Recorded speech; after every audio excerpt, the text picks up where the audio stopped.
Good morning students. आज का हमारा टॉपिक है work done by variable force.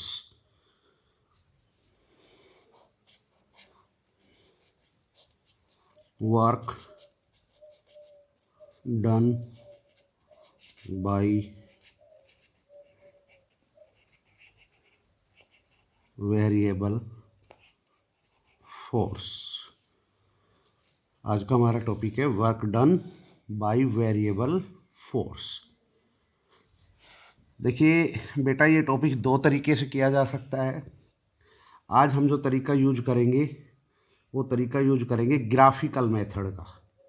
कौन सा तरीका यूज करेंगे? ग्राफिकल मेथड का।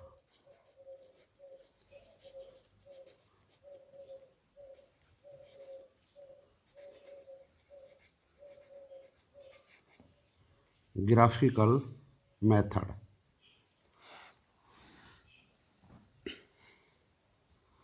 तो देखिए, we have to calculate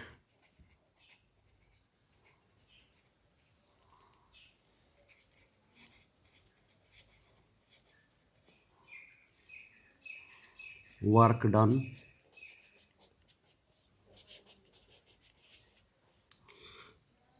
in moving the body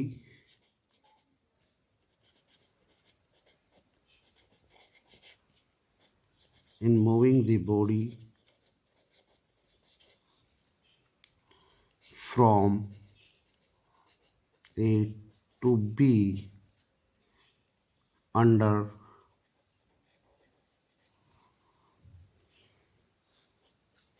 the action of variable force। हाँ, यहाँ कोई बॉडी है जो मूव कर रही है ए टू बी, और उसके ऊपर जो फोर्स लग रहा है वो वेरिएबल फोर्स लग रहा है।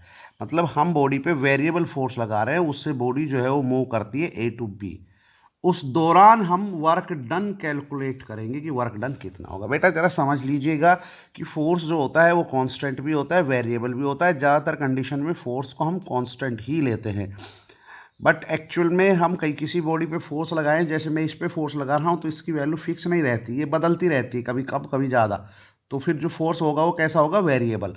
और आज हम वर्क डन निकालेंगे वेरिएबल फोर्स के द्वारा ही, लेकिन मेथड यूज करेंगे यहाँ ग्राफिकल मेथड। तो मैंने वही लिखा है यहाँ पे कि भाई we have to calculate work done. हमें वर्क डन निकालना है। एक बॉडी को ए से बी पर ले जाएंगे वेरिएबल फोर्स के द्वारा। तो क्या करेंगे? देखो, ऐसा करने के लिए क्या करेंगे हम? To this we assume that entire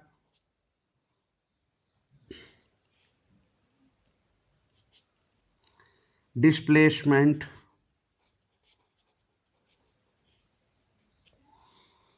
from A to B is made up of large number of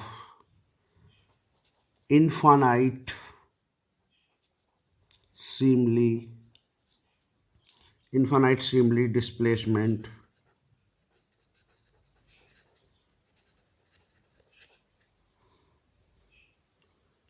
one such displacement is from P to Q. One such displacement is from P to Q।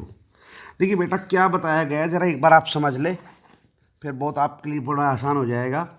यहाँ मेरे को work done निकालना है variable force के द्वारा। मैंने पहले ही बता दिया, फोर्स जो होता है किसी बॉडी पे जो लगाते हैं वो फिक्स नहीं होता है, वो कांस्टेंट नहीं होता है, वो बदलता रहता है, इसलिए उसको हम वेरिएबल फोर्स कहते हैं।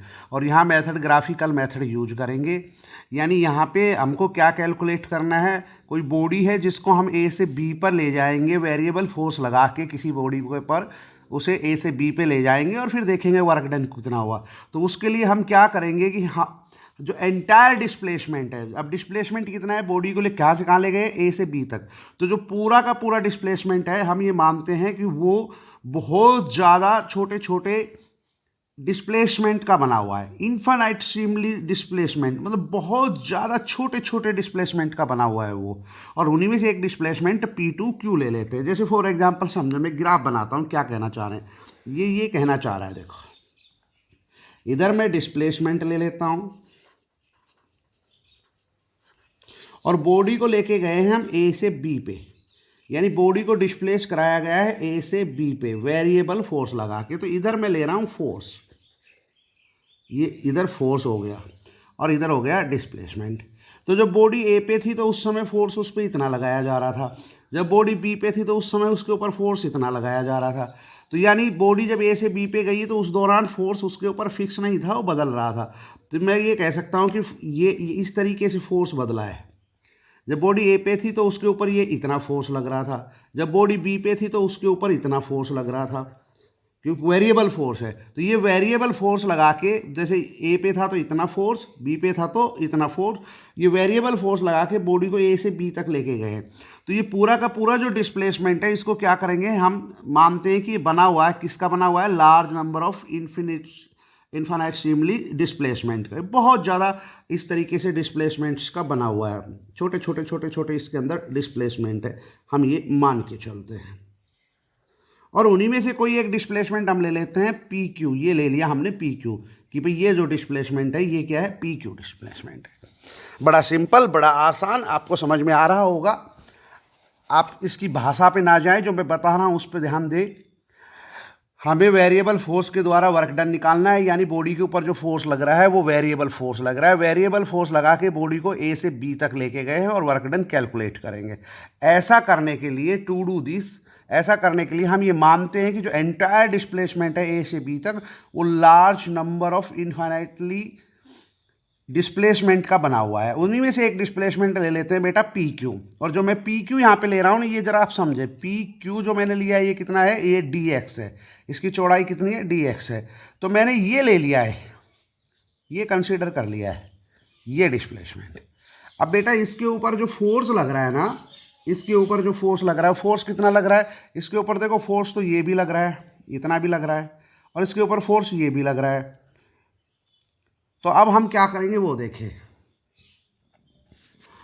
One of the displacement PQ, जो एक डिस्प्लेसमेंट हम यहाँ पे ले रहे हैं, PQ जो डिस्प्लेसमेंट लिया है वो, उसके बारे में बात कर रहा हूँ अब मैं।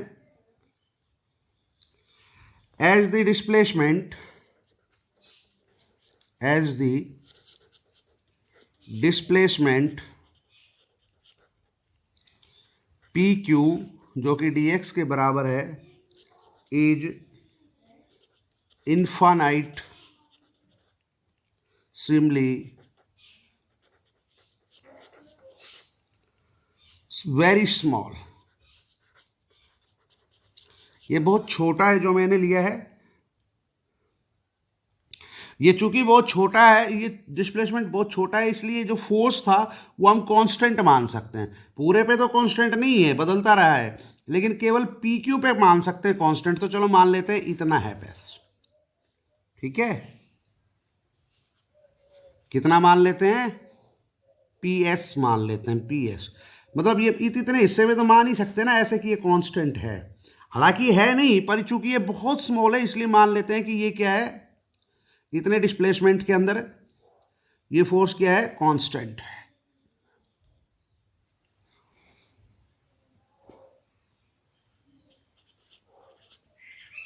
We consider that along this displacement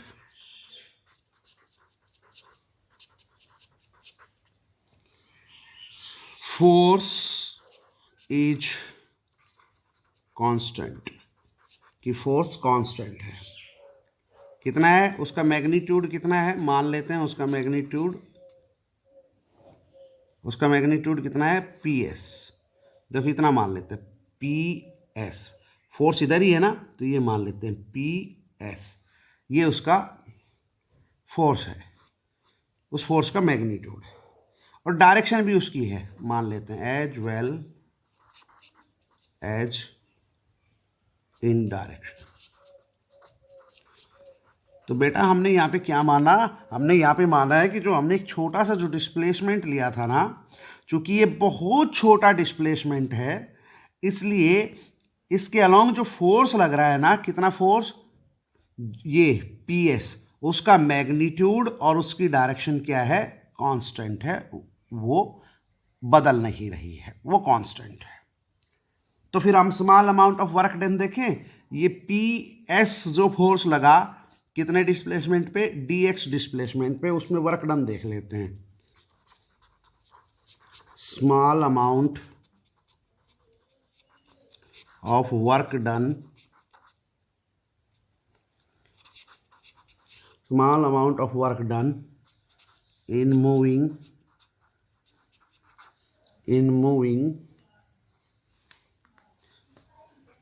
the body from P to Q is, जब बॉडी को P से Q तक ले गए तो उस दौरान वर्क डन कितना हुआ। क्योंकि स्मॉल डिस्प्लेसमेंट था इसलिए small amount of he work done होगा।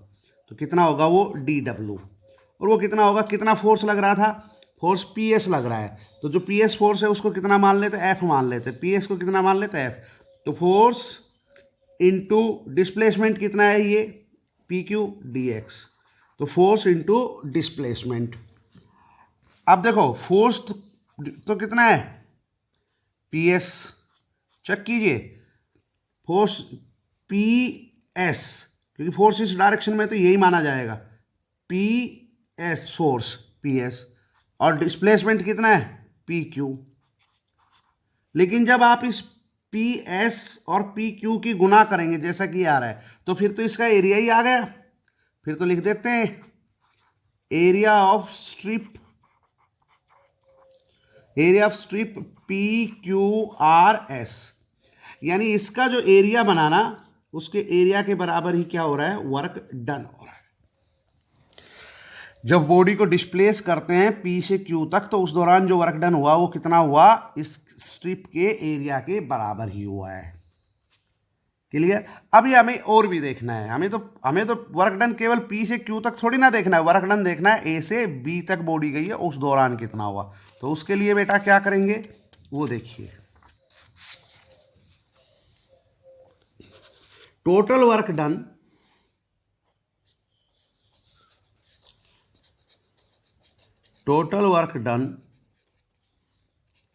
in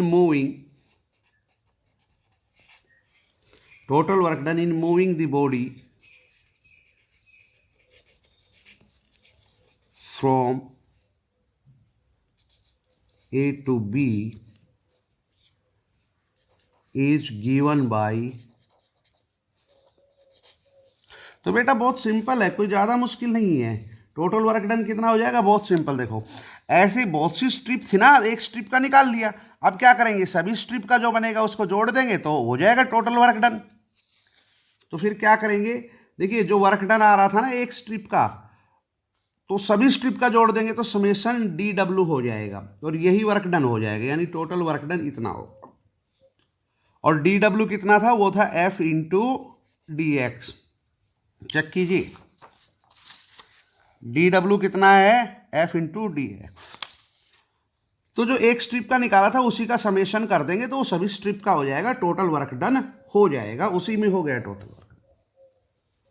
अब बेटा मैं ये कहना चाह रहा हूं कि अगर आपका ये डिस्प्लेसमेंट जो था, ये जो है अप्रोचेज टू जीरो हो जाए, मतलब बिल्कुल पतला सा कर दे, इसको बहुत छोटा कर दे, बिल्कुल एकदम से पतला सा कर दे।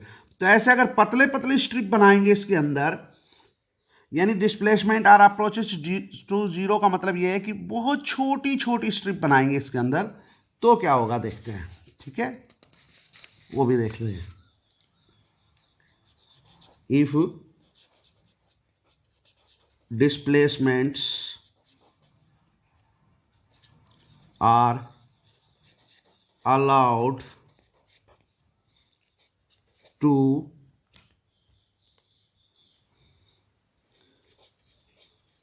approach to zero, तब क्या होगा?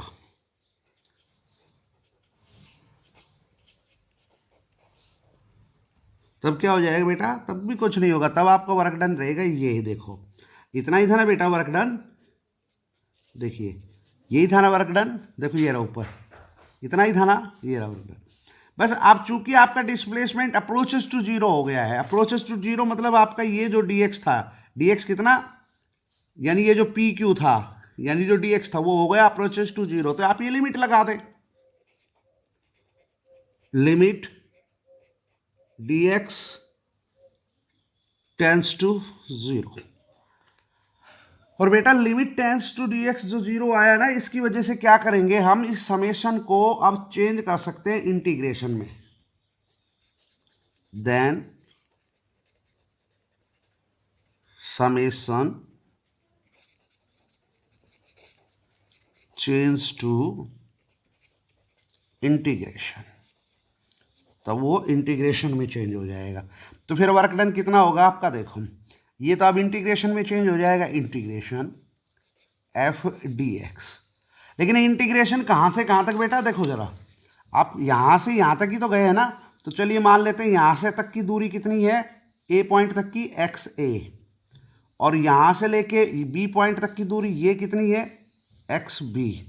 तो फिर बताइए ना आपका डिस्प्लेसमेंट कहाँ से कहाँ तक हुआ, एक्स ए से शुरू होके एक्स बी तक, तो इंटीग्रेशन की लिमिट भी यही होगी, एक्स ए से शुरू होके एक्स बी तक, ये लोअर लिमिट है, ये अपर लिमिट है, तो इस तरीके से ही आपका इतना आ जाएगा, यानी एक्स ए एक्स बी।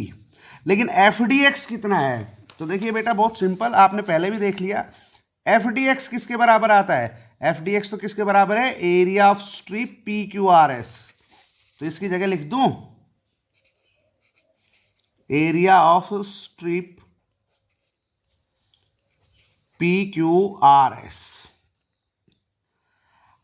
अब पी क्यू आर एस का जो एरिया है, देखिए ये पी क्यू आर एस का जो एरिया है ये, इसको आप इंटीग्रेट करेंगे कहाँ से कहाँ तक, यहाँ से लेके यहाँ तक, तो क्या आ जाएगा फिर ये सारा ही आ जाएगा, ये उसमें सारा आ जाएगा, ये सारा, और ये सारा आ जाएगा, तो आप इनके भी नाम दे दो कुछ भी, ठीक है।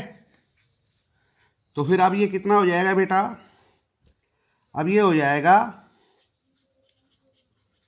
Total area under force curve between F and X axis from X A to X B. यानी मैंने जो कहा था ना वो सारा एरिया आ जाएगा, तो मैं वो सारा ही लिख देता हूँ, देखो एरिया ऑफ, अब इसका क्या नाम लिखूँ, मैंने तो ये कहा ना कि सारा ही एरिया हो जाएगा, जब मैं इसका इंटीग्रेशन करूँगा, इस स्ट्रिप के एरिया का जब इंटीग्रेशन करूँगा यहाँ से लेके यहाँ तक, तो ये इस पूरे का ही एरिया बन जाएगा, और पूरे के एरिया का क्या नाम लूँगा, area of P, area of A B C D A, देखो ए बी सी डी ए, तो मैं ये लिख रहा हूँ area of A B C D A, ये हो गया एरिया। अब इस एरिया को देखो ऐसे भी तो बोल सकते हैं ना कि ये फोर्स कर्व है, तो हम इसको क्या बोलेंगे, ऐसे बोल दें कि एफ एक्सिस और एक्स एक्सिस, ध्यान दो बेटा, एफ एक्सिस और एफ एक्सिस के बीच में फोर्स कर्व के नीचे का एरिया एक्स ए से लेके एक्स बी तक, तो फिर वो यही तो बनेगा जो मैंने ये दिखाया था, ये तो यानी इसका एरिया, ये हो गया। तो area of A B C D इस तरीके से आप निकाल लेंगे। बेटा इस टॉपिक को 2-3 बार देखना, आपके लिए थोड़ा सा नया टॉपिक है। कोई प्रॉब्लम हो तो आप बताना।